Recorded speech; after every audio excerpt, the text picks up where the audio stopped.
I'm a 30-year resident of this community. Sometimes I can't believe that myself.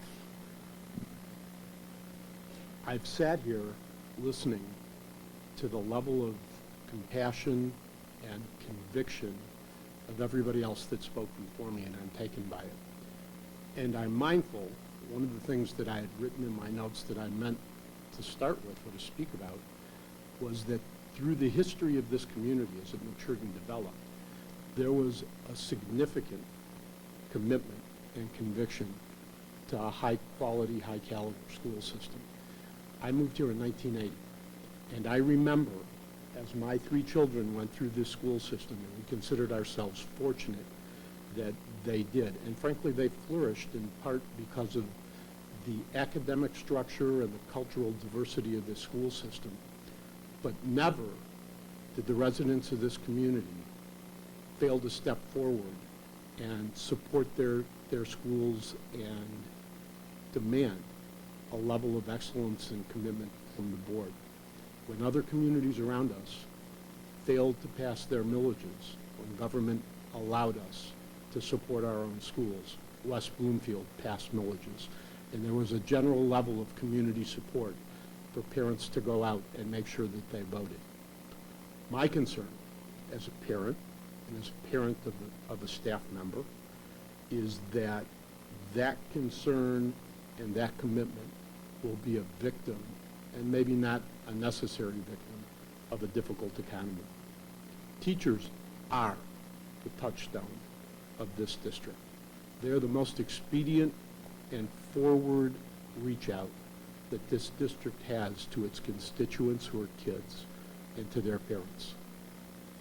They see them every single day. They impact their lives. They're our children, but I suspect that they're your children as well.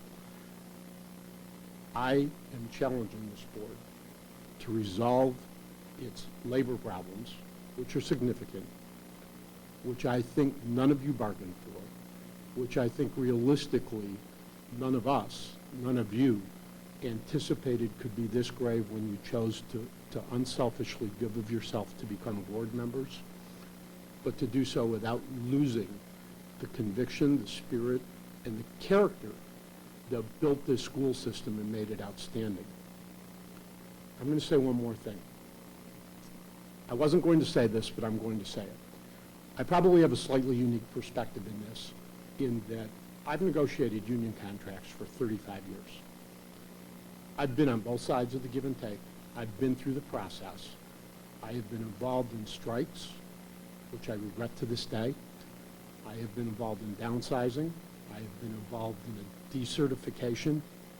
I doubt, although I may be wrong, that any of you has been through what I've been through in that regard.